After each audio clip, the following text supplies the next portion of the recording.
আসসালামু আলাইকুম বন্ধুগণ, কেমন আছেন সবাই? আশা করি সবাই ভালো আছেন। আমিও আলহামদুলিল্লাহ আল্লাহর রহমতে ভালো আছি। তো আজকে আপনাদের সামনে পবিত্র আল কোরআনের সূরা আল বুরুজ এর এক থেকে 8 নম্বর আয়াত পর্যন্ত ইতিপূর্বে আলোচনা হয়ে গেছেন, আপনারা শুনেছেন। যদি না শুনে থাকেন তো ভিডিওটা দেখে নেবেন, আমি তার লিঙ্ক ডিসক্রিপশান বক্সে রেখে দেবো, আপনারা পারলে গিয়ে দেখে নেবেন। তো আজকে আমি সূরা আল বুরুজের 9 থেকে নিয়ে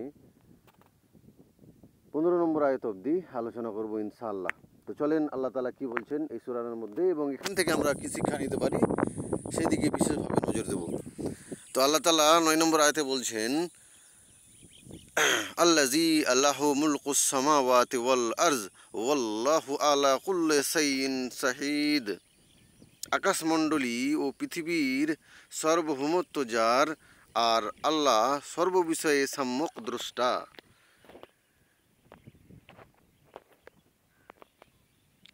এখানে বলছেন যে আকাশমণ্ডলী ও পৃথিবীর সার্বভৌমত্ব যার, যে আকাশমণ্ডলী যে আমরা যে দেখতে পাচ্ছি, এই বিশাল মহাশূন্য উপরে আমাদের মাথার উপরে আকাশ, এবং এই পৃথিবী, সমস্ত পৃথিবী, এই এত বিশাল পৃথিবীর সার্বভৌমত্ব মালিকানা কার? একমাত্র আল্লাহর, যিনি বা যার অগোচরে একটা অনুপরিমাণও কিছু নাই। এই পৃথিবী বলেন বা এই 7 সমুদ্র বা এই 7 আসমান বলেন, তার অগোচরে কিছুই নাই। তিনি একাকিত্ব এর মালিক, তার শরীক কেউ নাই। এখানে আল্লাহ তাআলা তার এক বিশেষ এক শক্তির আল্লাহ তাআলা এখানে কথা বলেছেন। তো 9 নম্বর আয়াতে কি বলছেন? 10 নম্বর আয়াতে আল্লাহ তাআলা বলছেন,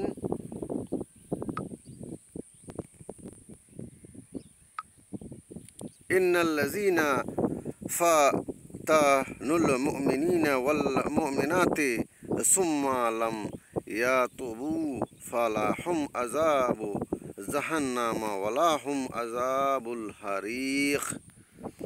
নিশ্চয় যারা বিশ্বাসী নর নারীকে বিপদাপন্ন করেছে এবং পরে তাওবা করেনি, তাদের জন্য রয়েছে জাহান্নামের শাস্তি ও দহন যন্ত্রণা। এখানে আল্লাহ তাআলা বলছেন যে নিশ্চয় যারা বিশ্বাসী নর নারীকে বিপদাপন্ন করেছে, যারা মুমিন ব্যক্তি, যারা পরহেজগার ব্যক্তি, তাদেরকে যারা কি করেছে? বিপদাপন্ন করেছে, যাদেরকে বিপদের মুখে ফেলেছে, যাদেরকে কষ্ট দিয়েছে, তারা এগুলো করে যারা আল্লাহর কাছে তওবা করেনি, তাদের জন্য রয়েছে জাহান্নামের শাস্তি ও যন্ত্রণা ও দহন যন্ত্রণা। এই আযাবের যে জাহান্নামের ভয়াবহ সেই কালো ভয়ঙ্কর আগুন, সেই জাহান্নামের মধ্যে তাদের জন্য কি রয়েছে? তাদের ভীষণ যন্ত্রণাদায়ক শাস্তির ব্যবস্থা করা হয়েছে। আল্লাহ তাআলা এখানে সেই ব্যক্তিদেরকে সতর্ক করেছেন যারা তার মুমিন বান্দাদের, যারা মুত্তাকি বান্দাদের কি করেন? সব সময় পিছিয়ে লেগে থাকেন, তাদের যন্ত্রণা দেন প্রত্যেকটা বিষয় নিয়ে। আল্লাহ তাআলা তাদের কথা এখানে বলেছেন যে তাদেরকে যেই যন্ত্রণা দেবে, আল্লাহ তাদের জন্য ভয়ঙ্কর শাস্তির ব্যবস্থা আল্লাহ তাআলা রেখেছেন। এরপর 11 নম্বর আয়াতে আল্লাহ তাআলা বলছেন, ইন্নাল্লাযীনা আমানু ওয়া আমিলুস সালিহাতি লাহুম জান্নাতুন তাজরি মিন তাহতিহাল আনহারু যালিকা ফাওজুল কাবীর। যারা ঈমান আনে ও সৎকর্ম করে তাদের জন্যই রয়েছে জান্নাত, যার নিম্নে নদীমালা প্রবাহিত, এটাই মহা সাফল্য। এরপরে জাহান্নামীদের কথা বললেন। এরপর আল্লাহ সাথে সাথে দেখেন, যেখানেই জাহান্নামের কথা দেখবেন, আল্লাহ সাথে সাথেই জান্নাতের কথা বলেছেন, যাতে মানুষ ভয়ে তার সমস্ত ভয় ছেড়ে তার কি করে? আল্লাহ তাআলার দিকে, আল্লাহ তাআলার কুরআন, আল্লাহ তাআলার মর্যাদাপূর্ণ সেই জান্নাতের দিকে চলে আসে। সেই জাহান্নামকে ভুলে আল্লাহ তাআলা জান্নাতের দিকে, সমস্ত তার বান্দা যেন আল্লাহ তাআলার জান্নাতের পাওয়ার জন্য কি করে? আল্লাহ তাআলার কাছে ইবাদত, আল্লাহ তাআলার কাছে তার গুনাহের ক্ষমা চাই। তো আল্লাহ তাআলা এখানে বলছেন যারা ঈমান ও সৎকর্ম করে, যারা ঈমানদার ব্যক্তি এবং সৎকর্ম করে, প্রত্যেকটা বিষয়ে সৎকর্ম করে, সেটা ব্যবসাতে হোক, সেটা চলাফেরার মধ্যে হোক, বা সেটা কোনো কাজকর্মের মাধ্যমে হোক, তো যারা ঈমান আনে এবং ভালো কাজ করবে তাদের জন্য রয়েছে জান্নাত, তাদের রয়েছে জান্নাত, যেখানে নদীমালা প্রবাহিত হবে, যেখানে সেখানে নদী আমাদের বোঝানোর জন্য সেটা বলা হয়েছে। তো তাফসীরগণ বলছেন যে এমন নদী হবে, সেটা আপনি ইচ্ছা করলে সেই একটা নদীতে দুধ বহে যাবে, একটা নদীতে মধু বহে যাবে। এভাবে যদি আপনি ইচ্ছা করবেন, একটা ধারা সেখান থেকে বেরিয়ে চলে আসবে এবং আপনার সুরাহিতে পড়ে আপনি সেই সুরাহি পান করতে পারবেন। এটাই হচ্ছে কি আল্লাহ তালার মহা সাফল্য। আমরা যে দুনিয়াবি সাফল্যকে দেখি, সেটা আসল সাফল্য নয়। আসল সাফল্য হচ্ছে কোনটা?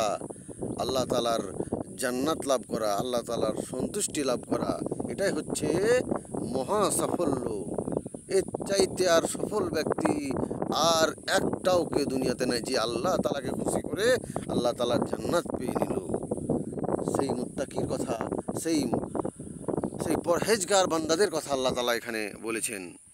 এরপর 12 নম্বর আয়াতে আল্লাহ তালা বলছেন, ইন্না ইয়াতসা রাব্বিকা লা সাদিদ, নিশ্চয় তোমার রবের পাকড়াও বড় কঠিন। আল্লাহ তালা বলছেন, যারা আমার অনুগ্রহ, যারা সৎকর্ম করলো না, যারা মুমিনদেরকে ঠকালো, যারা মুমিনদেরকে কষ্ট দিল, যারা দুনিয়াতে অত্যাচার জুলুম করেছে, তাদের জন্য কি হয়েছে? তাদের জন্য এক ভয়ঙ্কর কঠিন আযাবের ব্যবস্থা করা হয়েছে। আল্লাহ তালা তাদেরকে সেদিন এমনভাবে পাকড়াও করবেন, যেভাবে দেখবেন পুলিশ চোরকে ধরে একবারে হাত টেনে ছিঁচড়ে নিয়ে চলে যায়। তো এইগুলো তো আল্লাহ তালার সৃষ্টি। তো ভাবেন আল্লাহ তালা কী করতে পারে সেই জুলুম ব্যক্তিদের সাথে। তো আল্লাহ তালা এখানে বলছেন, যারা তাফসীরগণ বলছেন, যারা আল্লাহর রসুলকে মিথ্যা ভেবেছিল এবং তার আদেশ উল্লঙ্ঘন করেছিল, যখন আল্লাহ এই সমস্ত শত্রুদেরকে পাকড়াও করলেন, তখন তার পাকড়াও হতে কেউ পরিত্রাণ পেল না। তখন সেই দিন এমনভাবে পাকড়াও করবে, তাফসীরগণ বলছেন এইভাবে হাতটা এইভাবে মানুষের মুখে দেবে, তার মুখের জাবড়া ধরে, তার দাঁত এভাবে ধরবেন, তার দাঁতের এইভাবে জাবড়াটা, সামনের জাবড়াটা ধরে এমনভাবে টান দিবেন, একবারে তার জাবড়া খুলে সহ সব উঠে চলে আসবে। তাদেরকে এইভাবে লাঞ্ছিত করে টানা হবে সেই জাহান্নামী ব্যক্তিদের। আল্লাহ তাআলা সেই জাহান্নামীদের কথা এখানে এইভাবে বলছেন, আমাদেরকে সতর্ক করছেন, যাতে আমরা এই যে খারাপ কাজ থেকে আমরা ফিরে আসি। এরপর 13 নম্বর আয়াতে আল্লাহ তাআলা বলছেন, ইন্নাহু হুয়া ইউবদিউ ওয়া ইউঈদ, নিশ্চয় তিনি সৃষ্টির সূচনা করেন এবং তিনি পুনরায় সৃষ্টি করবেন। তিনি অস্তিত্ব দান করেন এবং পুনরাবর্তন ঘটান। তিনি আমাদের জীবিত করেছেন, তিনি আমাদের এই পৃথিবীতে পাঠিয়েছেন। এরপরে আমরা মরে যাব, আবার আল্লাহ তাআলা সেই একইভাবে আমাদের কি করবেন? আমাদের বিচার ব্যবস্থার জন্য সমস্ত মানুষ জিনকে আল্লাহ তাআলা এই পৃথিবী থেকে উঠিয়ে নেবেন এবং আমাদের হিসাব আল্লাহ তাআলা নেবেন। অর্থাৎ তিনি নিজ পূর্ণ শক্তি ও কুদরত দ্বারা প্রথমবার সৃষ্টি করেন এবং কিয়ামতের দিন পুনর্বার ঠিক সেইভাবে সৃষ্টি করবেন যেভাবে তিনি প্রথমবার সৃষ্টি করেছেন। আল্লাহ তাআলার কাছে এটা একটা সামান্য ব্যাপার। কীভাবে আমরা ভাবি যে আল্লাহ তাআলা আমাদের জন্ম দিয়েছেন, আমরা মরে যাব, মাটিতে মিশিয়ে যাব, হাওয়াতে মিশিয়ে যাব, পানিতে মিশিয়ে যাব, আল্লাহ তাআলা আমাদের আর কিচ্ছু করতে পারবে না। আপনারা ভুল, যারা এগুলো ভাবছি আপনারা ভুল ভাবছি, যারা ভেবেও এগুলো ভাবছি তারাও ভুল ভাবছে যে আমাদের আল্লাহ তাআলা কীভাবে সৃষ্টি করবেন, ফের কীভাবে উঠিয়ে নেবেন। যেভাবে আমরা এই পৃথিবীতে এসেছি আল্লাহ তাআলা সেইভাবেই আমাদের উঠিয়ে দেবেন একদিন। এটাই হচ্ছে আল্লাহ তাআলার অঙ্গীকার আমাদের কাছে। তো আল্লাহ তাআলার কাছে এটা কোনো ব্যাপার নয়। আল্লাহ বলছেন কুন ফায়াকুন, হও। আল্লাহ যখনই বলেন হও, আল্লাহ সাথে সাথে, আল্লাহর বলার সাথে সাথে সেটা হতে দেরি হবে না। তো আল্লাহ তাআলার হচ্ছে এটাই বৈশিষ্ট্য।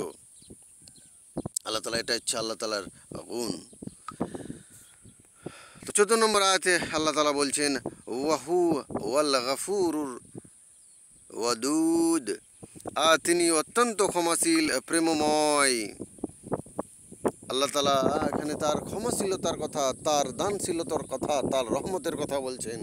যে আমরা ভেবে নিই না যে আমাদের জন্য জাহান্নাম, তো আমরা জাহান্নামে যাব, আমরা এই খারাপ কাজ করছি তো আমরা এই খারাপ কাজের জন্য জাহান্নামে যাব। আল্লাহ তাআলা আমাদের প্রচুর ভালোবাসেন।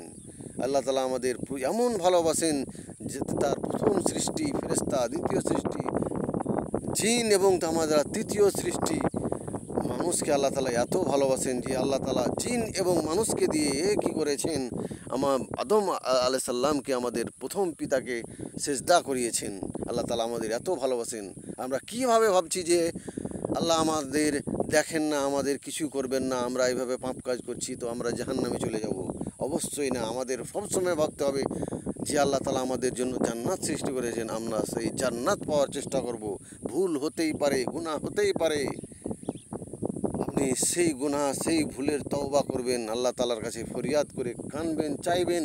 আল্লাহ তালা নিশ্চিত ইনশাআল্লাহ আল্লাহ তালা আপনাদের ক্ষমা করবেন এবং আল্লাহ তালা আমাদের সবাইকে কি করবেন, আল্লাহ তালার সেই বড় নিয়ামত, সবচাইতে বড় নিয়ামত, যেই নিয়ামত আল্লাহ তালা আমাদের জন্য মৃত্যুর পরে রেখেছেন, সেই জান্নাত আমাদেরকে দেবেন ইনশাআল্লাহ। এই জন্য আল্লাহ তালা এখানে বলছেন তিনি ক্ষমাশীল, প্রেমময়। তার থেকে প্রেম ভালোবাসা আর কোনো সৃষ্টির মধ্যে নেই। যতটা তিনি মানুষকে ভালোবাসেন, যতটা তিনি মানুষকে তার দয়ার রহমতের ছায়াতে রাখবেন, আর কাউকে এইভাবে রাখবেন না। সুবহানাল্লাহ। আল্লাহ তালার এখানে আল্লাহ তালা নিজের বড়ত্ব, আল্লাহ তালা নিজের মহত্ব, আল্লাহ তালা নিজের গুণ এখানে আল্লাহ তালা বুঝিয়েছেন। সুবহানাল্লাহ।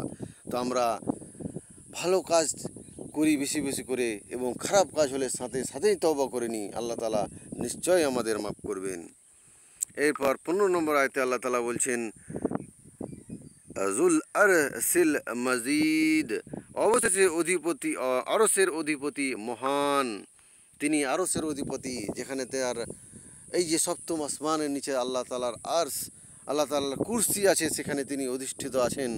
আল্লাহ তালার তিনি আরশের অধিপতি।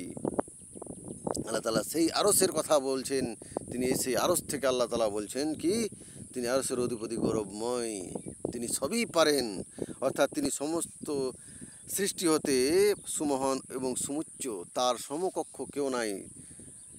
আরশ যা সব থেকে উচ্চে অবস্থিত, যার ওপরে আল্লাহ আছেন, যেমন সাহাবাগণ, তাইবিগণ এবং মুহাদ্দিসগণ এই বিশ্বাস।